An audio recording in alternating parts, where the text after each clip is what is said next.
ಭೀಮ್ ಧ್ವನಿ ನ್ಯೂಸ್ಗೆ ಸ್ವಾಗತ. ರಾಷ್ಟ್ರತಾನ ವಿದ್ಯಾಕೇಂದ್ರ ಕೇರೂರು ರಾಷ್ಟ್ರೋತ್ಥಾನ 60 ಪಂಚ ಪರಿವರ್ತನೆ ವಿಶ್ವ ಪರಿಸರ ದಿನಾಚರಣೆ ವರದಿ ದಿನಾಂಕ 5/6/2025 ಸ್ಥಳ ಸಭಾಂಗಣ ಸಮಯ 9:15 ಸಮಯ 10:10ಕ್ಕೆ ಶಾಲಾ ವಾಹನದ ಮೂಲಕ ಪ್ಲಾಸ್ಟಿಕ್ ನಿಷೇಧದ ಕುರಿತು ಜಾಥಾ ವಿದ್ಯಾಕೇಂದ್ರದಲ್ಲಿ ಜೂನ್ 5ರಂದು ವಿಶ್ವ ಪರಿಸರ ದಿನಾಚರಣೆ ಪ್ರಯುಕ್ತವಾಗಿ ಪಂಚ ಪರಿವರ್ತನೆಯ ಮೂಲಕ ವಿಶ್ವ ದಿನಾಚರಣೆ ಕಾರ್ಯಕ್ರಮಗಳನ್ನು ಕೈಗೊಳ್ಳಲಾಗಿದೆ. ಈ ಕಾರ್ಯಕ್ರಮದಲ್ಲಿ ವಿದ್ಯಾಕೇಂದ್ರದ ಪ್ರಧಾನಾರ್ಚಕರು ಆದ ಶ್ರೀಮತಿ ನೀಲಕಂಠೇಶ್ವರಿ ಮಾತಾಜಿ ಶಿಕ್ಷಕರು ಹಾಗೂ ಮಕ್ಕಳು ಪಾಲ್ಗೊಂಡಿದ್ದರು.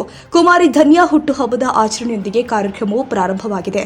ಕುಮಾರಿ ಧನ್ಯಾ ಪರಿಸರ ಸಂರಕ್ಷಣೆ ಕುರಿತು ಅನಿಸಿಕೆಗಳನ್ನು ವ್ಯಕ್ತಪಡಿಸಿದ್ಲು. ತದನಂತರ ರಾಷ್ಟ್ರೋತ್ಥಾನ ಪರಿಷತ್ 60 ಹಾಕಿಕೊಟ್ಟ ಯೋಜನೆಗಳಲ್ಲಿ ಪ್ಲಾಸ್ಟಿಕ್ ನಿಷೇಧ, ಮನೆಗೊಂದು ತುಳಸಿ ಗಿಡ ಹಾಗೂ ಪ್ಲಾಸ್ಟಿಕ್ ಬದಲು ಜೂಟ್ ಬ್ಯಾಗ್ ಉಪಯೋಗ ಈ ಎಲ್ಲ ಚಟುವಟಿಕೆಯನ್ನ ಜನರಿಗೆ ಶಾಲಾ ವಾಹನಗಳ ಮೂಲಕ ಪ್ಲಾಸ್ಟಿಕ್ ನಿಷೇಧ ಕುರಿತು ಜಾಥಾ ಕೈಗೊಳ್ಳಲಾಗಿದೆ. ಪರಿಸರ ಸಂರಕ್ಷಣೆಯ ಜಾಗೃತಿ ಮೂಡಿಸುವ ದೃಷ್ಟಿಯಿಂದ ಕೇರೂರಿನ ಬಸ್ ನಿಲ್ದಾಣ ಮತ್ತು ಅಂಬೇಡ್ಕರ್ ಸರ್ಕಲ್ನಲ್ಲಿ ಜನರಿಗೆ ಪ್ಲಾಸ್ಟಿಕ್ ನಿಷೇಧ ಮತ್ತು ಪರಿಸರ ಸಂರಕ್ಷಣೆ ಕುರಿತು ಜನರಿಗೆ ಜಾಗೃತಿ ಮೂಡಿಸಲಾಗಿದೆ. ಕುಮಾರಿ ಅರ್ಪಿತಾ ಅಂಬೇಡ್ಕರ್ ಸರ್ಕಲ್ನಲ್ಲಿ ಪ್ಲಾಸ್ಟಿಕ್ ನಿಷೇಧದ ಕುರಿತು ನನ್ನ ಅನಿಸಿಕೆಗಳನ್ನು ವ್ಯಕ್ತಪಡಿಸಿದ್ಲು. ಹಾಗೆ ಕೇರೂರಿನ ಬಸ್ ನಿಲ್ದಾಣದಲ್ಲಿ ವಿದ್ಯಾರ್ಥಿ ಗಿರೀಶ್ ನಡ್ಮನಿ ರಾಷ್ಟ್ರೋತ್ಥಾನ ಪರಿಷತ್ತಿನ ಪರಿಚಯವನ್ನ ಮಾಡಿಕೊಡೋದ್ರೊಂದಿಗೆ ವಿಶ್ವ ಪರಿಸರ ದಿನಾಚರಣೆಯ ಕುರಿತು ಪ್ಲಾಸ್ಟಿಕ್ ನಿಷೇಧ ಮಾಡೋದ್ರಿಂದ ಪರಿಸರ ಸಂರಕ್ಷಣೆ ಮಾಡಲು ಸಾಧ್ಯವಾಗುತ್ತೆ. ಪ್ಲಾಸ್ಟಿಕ್ ಬಳಕೆಯಿಂದ ಆರೋಗ್ಯ ಮತ್ತು ಪರಿಸರದ ಮೇಲೆ ಕೆಟ್ಟ ಪ್ರಭಾವ ಉಂಟಾಗುತ್ತೆ.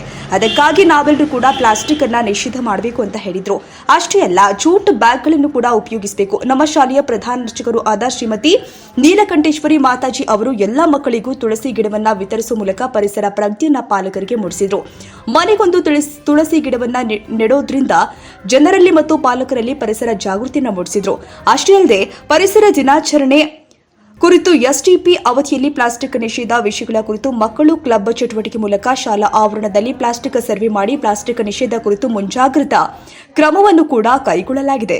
ಕೊನೆಯದಾಗಿ ಪರಿಸರ ದಿನಾಚರಣೆಯಲ್ಲಿ ಹಮ್ಮಿಕೊಂಡ ಕಾರ್ಯಗಳು ಯಶಸ್ವಿಗೊಂಡಿದ್ದಾವೆ. ಜಾಥಾ ಕಾರ್ಯದಲ್ಲಿ ಸಂಚಾಲಕರು ಆದ ರಮೇಶ್ ಬೇಲಾಳ, ಗುರೂಜಿ, ಪ್ರಧಾನಾರ್ಚಕರು ಆದ ಶ್ರೀಮತಿ ನೀಲಕಂಠೇಶ್ವರಿ ಮಾತಾಜಿ ಶಿಕ್ಷಕರು ಮಕ್ಕಳು ಇದರಲ್ಲಿ ಪಾಲ್ಗೊಂಡಿದ್ದರು. ಕೇರೂರಿನ ಜನತೆಗೆ ಪರಿಸರ ಜಾಗೃತಿಯನ್ನು ಮೂಡಿಸಿದಂತಾಯಿತು. ಶಿಕ್ಷಕರಿಗೂ ತುಳಸಿ ಗಿಡ ಮತ್ತು ಜೂಟ್ ಬ್ಯಾಗ್ ಅನ್ನ ಪ್ರಧಾನಾರ್ಚಕರು ಎಲ್ಲರಿಗೂ ವಿತರಿಸಿದರು. ಕಾರ್ಯಕ್ರಮವು ಯಶಸ್ವಿಯೊಂದಿಗೆ ಕೊನೆಗೊಂಡಿದೆ. Serious diseases like cancer or hormonal imbalance blocks drainage and causing बोलो भारत माता की वंदे वंदे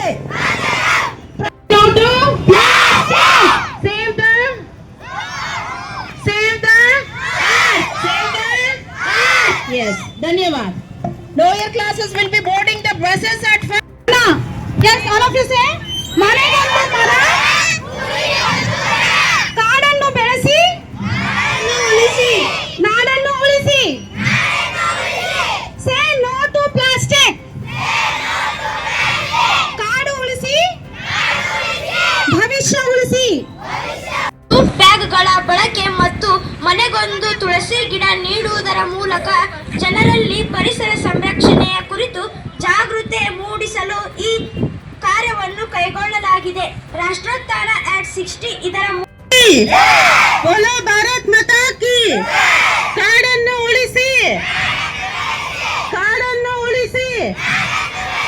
ಮನೆಗೊಂದು ಮರ, ಮನೆಗೊಂದು ಮರ, ಕಾಡನ್ನು ಬೆಳೆಸಿ, ಕಾಡು ಉಳಿಸಿ, ಭವಿಷ್ಯ ಉಳಿಸಿ. ಉಸಿರಿಗಾಗಿ ಪರಿಸರ ಉಳಿಸೋಣ, ಉಸಿರಿಗಾಗಿ ಪರಿಸರ ಉಳಿಸೋಣ. Less plastic, more fantastic. Go green, breathe clean. Protect nature, preserve future. Say no to plastic. ಇವತ್ತಿನ ದಿನ ನಾವು ವಿಶ್ವ ಪರಿಸರ ದಿನಾಚರಣೆಯ ನಿಮಿತ್ತವಾಗಿ ಪರಿಸರ ಸಂರಕ್ಷಣೆಯ ದೃಷ್ಟಿಯಿಂದ ನಮ್ಮ ಶಾಲೆಯ ರಾಷ್ಟ್ರೋತ್ಥಾನ ವಿದ್ಯಾಕೇಂದ್ರ ಕೆರೂರಿನ ಶಾಲೆಯ ನಾವೆಲ್ಲರೂ ಜನತೆಗೆ ಪ್ಲಾಸ್ಟಿಕ್ ನಿಷೇಧ, ಜೂಟ್ ಬ್ಯಾಗ್ಗಳ ಬಳಕೆ ಮತ್ತು ಮನೆಗೊಂದು ತುಳಸಿ ಗಿಡ ನೀಡುವುದರ ಮೂಲಕ ಜನರಲ್ಲಿ ಪರಿಸರ ಸಂರಕ್ಷಣೆಯ ಕುರಿತು ಜಾಗೃತಿ ಮೂಡಿಸಲು ಈ ಕಾರ್ಯವನ್ನು ಕೈಗೊಳ್ಳಲಾಗಿದೆ. ರಾಷ್ಟ್ರೋತ್ಥಾನ ಆಕ್ಟ್ 60 ಇದರ ಮೂಲ ಉದ್ದೇಶ ಪಂಚ ಪರಿವರ್ತನೆ. ನಮ್ಮ ರಾಷ್ಟ್ರೋತ್ಥಾನ ಪರಿಷತ್ತು ಹಲವಾರು ಯೋಜನೆಗಳನ್ನು ಹಾಕಿಕೊಂಡಿದೆ. ರಾಷ್ಟ್ರೋತ್ಥಾನ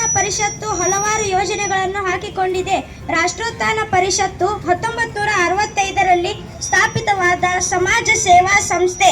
ಸ್ವಸ್ಥ ಸುಸ್ಥಿರ ಸಮಾಜವನ್ನು ರೂಪಿಸುವುದು ಇದರ ಮೂಲ ಉದ್ದೇಶವಾಗಿದೆ. ಇದರ ಕೇಂದ್ರ ಕಚೇರಿ ಬೆಂಗಳೂರಿನಲ್ಲಿದೆ. 1965ರಲ್ಲಿ ಶ್ರೀ ಮೈಚ ಜಯಾದೇವರು ಮಾರ್ಗದರ್ಶನದ ಮೂಲಕ ಬೆಳೆದು ಬಂದಿತು. ಇವತ್ತು ಪರಿಷತ್ತು ಸಾಹಿತ್ಯ, ಶಿಕ್ಷಣ, ಆರೋಗ್ಯ, ಸೇವೆ ಈ ಆಯಾಮಗಳಲ್ಲಿ ಹಲವಾರು ಚಟುವಟಿಕೆಗಳನ್ನು ನಿರ್ವಹಿಸಿಕೊಂಡಿದೆ. ಪರಿಷತ್ತು ಸಾಹಿತ್ಯದ ಮೂಲಕ ತನ್ನ ಕಾರ್ಯವನ್ನು ಪ್ರಾರಂಭಿಸಿ ಮುದ್ರಣಾಲಯ ವ್ಯವಸ್ಥೆಯನ್ನು ಹೊಂದಿದೆ. ಪಂಚಮುಖಿ ಶಿಕ್ಷಣದ ಮೂಲಕ ಸರ್ವಾಂಗೀಣ ವ್ಯಕ್ತಿತ್ವವನ್ನು ರೂಪಿಸುವಲ್ಲಿ ರಾಜ್ಯಾದ್ಯಂತ ಸುಮಾರು 17 ಶಾಲೆಗಳಲ್ಲಿ ನಿರಂತರವಾಗಿ ಶಿಕ್ಷಕರು ಕಾರ್ಯವನ್ನು ನಿರ್ವಹಿಸುತ್ತಿದ್ದಾರೆ. ಪ್ರತಿಭಾನ್ವಿತ ಬಡ ವಿದ್ಯಾರ್ಥಿಗಳಿಗೆ ಸಾಧನ ಮತ್ತು ತಪಸ್ ಮೂಲಕ ಉಚಿತ ಶಿಕ್ಷಣ, ರಕ್ತ ಭಂಡಾರ ಕೇಂದ್ರಗಳು, ಗೋಶಾಲೆಗಳು, ಯೋಗ ತರಬೇತಿಗಳು ಇವೆಲ್ಲ ರಾಷ್ಟ್ರೋತ್ಥಾನ ಪರಿಷತ್ತಿನಿಗೆ ಅಡಿಯಲ್ಲಿ ಕಾರ್ಯವನ್ನು ನಿರ್ವಹಿಸುತ್ತಿದೆ. ರಾಷ್ಟ್ರೋತ್ಥಾನ ಪರಿಷತ್ತು 60ರ ಸಂಭ್ರಮಾಚರಣೆಯಲ್ಲಿ ನಾವಿದ್ದೇವೆ. ಇವತ್ತಿಗೆ ದಿನದಲ್ಲಿ ಪರಿಷತ್ತು ಹಾಕಿಕೊಂಡ ಯೋಜನೆ ಅಡಿಯಲ್ಲಿ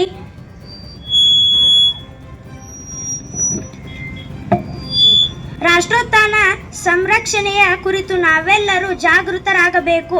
ಆ ನಿಟ್ಟಿನಲ್ಲಿ ನಾವು ಕೆಲವೊಂದು ಯೋಜನೆಗಳನ್ನು ಕಾರ್ಯಗೊಳಿಸಬೇಕು. ನಾವೆಲ್ಲರೂ ಜವಾಬ್ದಾರಿಯಾಗಬೇಕು. ಪ್ಲಾಸ್ಟಿಕ್ ನಿಷೇಧ, ಪ್ಲಾಸ್ಟಿಕ್ ಬಳಕೆಯನ್ನು ನಾವು ತಡೆಗಟ್ಟಬೇಕು. ಏಕೆಂದರೆ ಪ್ಲಾಸ್ಟಿಕ್ ಬಳಕೆಯಿಂದ ಆರೋಗ್ಯ ಮೇಲೆ ಮತ್ತು ಕೆಟ್ಟ ಪ್ರಭಾವ ಬೀರುತ್ತದೆ. ಅದಕ್ಕಾಗಿ ನಾವು ಸ್ಟೀಲ್ ಮತ್ತು ಮಡಿಕೆಯಿಂದ ಮಾಡಿದ ಉಪಕರಣಗಳನ್ನು ಬಳಕೆ ಮಾಡಬೇಕು. ಸೂಕ್ತ. ಇದರಿಂದ ನಾವೆಲ್ಲರೂ ಪ್ಲಾಸ್ಟಿಕ್ ಮುಕ್ತ ವಾತಾವರಣವನ್ನು ನಿರ್ಮಾಣ ಮಾಡಬೇಕು. ಮನೆಗೊಂದು ತುಳಸಿ ಗಿಡ, ಊರಿಗೊಂದು ಉದ್ಯಾನವನ ಎಂಬಂತೆ ತುಳಸಿ ಗಿಡ ನೀಡುವುದರ ಮೂಲಕ ಎಲ್ಲ ಜನರಲ್ಲಿ ನಾವು ಪರಿಸರ ಪ್ರಜ್ಞೆಯನ್ನು ಮೂಡಿಸುವುದು ನಮ್ಮೆಲ್ಲರ ಜವಾಬ್ದಾರಿಯಾಗಿದೆ. ಜೂಟ್ ಬ್ಯಾಗ್, ನಾವು ಪ್ಲಾಸ್ಟಿಕ್ ಬ್ಯಾಗ್ ಬದಲಾಗಿ ಜೂಟ್ ಬ್ಯಾಗ್ ಉಪಯೋಗಿಸಬೇಕು. ಉತ್ತಮ. ಇದರಿಂದ ಪ್ಲಾಸ್ಟಿಕ್ ಬಳಕೆ ಪ್ರಮಾಣ ಕಡಿಮೆ ಆಗುತ್ತದೆ. ನಾಡನ್ನು ಉಳಿಸಿ, ನಾಡನ್ನು ಬೆಳೆಸಿ, ಪರಿಸರ ಸಂರಕ್ಷಣೆ ನಮ್ಮೆಲ್ಲರ ಹೊಣೆ ಎಂದು ಹೇಳುತ್ತಾ ಈ 4 ಮಾತುಗಳಿಗೆ ವಿದಾಯ ಹೇಳುತ್ತೇನೆ. ಧನ್ಯವಾದಗಳು.